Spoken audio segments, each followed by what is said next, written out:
Well, we've seen him on the big screen, on your TV, in a band, dancing with the stars, but he can never shake the racing bug. Frankie Muniz jumping into ARCA for your first ever full-time series with Rhett Jones Racing. And in the past, you've kind of called this unfinished business. Yes. And you've also kind of been able to go out and say, you know, you've raced a lot of open wheel, raced a lot of road courses, but what exactly is the goals of this unfinished business? And why join in stock car racing? You know, to be honest, I raced cars professionally from '06 to 2009. Always thought it was going to be what I did for the rest of my life. Unfortunately, got really badly hurt in 2009, broke my back, pins in my hand, and took about a year to heal. Still thought I was going to go back racing, but then life took over. I started doing other things, doing the band, other businesses. You know, I lived here in Arizona, and I didn't know if I would go back because I felt like so much time had passed. I had my son almost 2 years ago, and when I was looking at him in the hospital, it hit me that I didn't know what I was going to be or who I was going to be to him.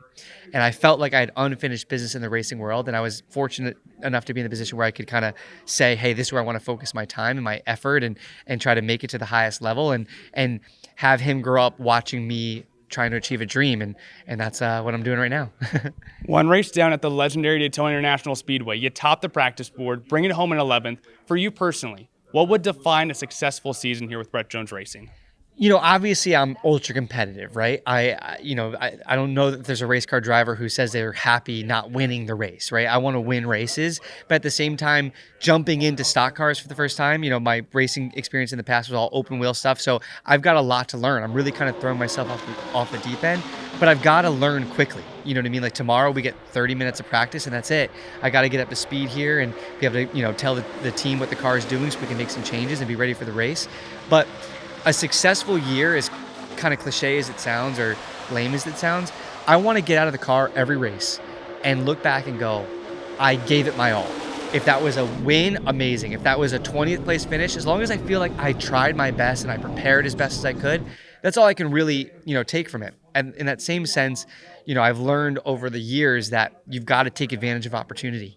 You know what I mean? I've got this opportunity in front of me right now, and I might not have it next year unless I find success this year in it. So I'm, like I said, doing everything I can to prepare inside the car, outside the car, physically, the way I eat, sleeping patterns, everything I can just to make sure that I'm ready to perform tomorrow on the racetrack.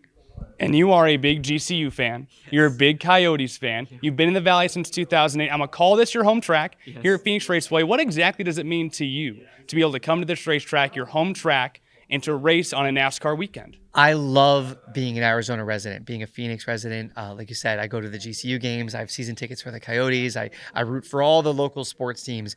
But, you know, the fact that we're here, NASCAR on the weekend, you know, racing at Phoenix in my backyard, it's amazing. I've got lots of friends and family coming out, which, you know, I'm not the best host because I want to be so focused on the driving. But, you know, this is such a beautiful facility. They've done such an amazing job with the renovations. You know, all the drivers say, like, this garage area, the victory lane, everything they've done, this media room is so nice. You know, I'm happy that it's in my home state. So hoping for a really good result to make all my fellow Arizonians proud. And yeah, can't wait for the race. And we'll be back in November racing here as well.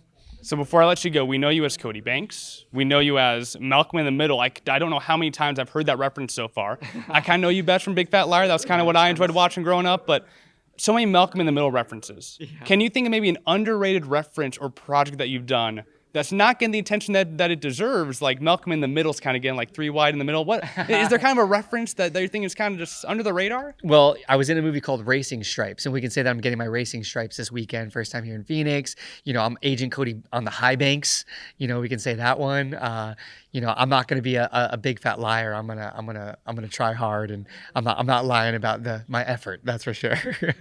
Well, it's fun to see Frankie Muniz on the track once again here. Catch him here at Phoenix Raceway this weekend, the ARCA Menards Series General Tire 150.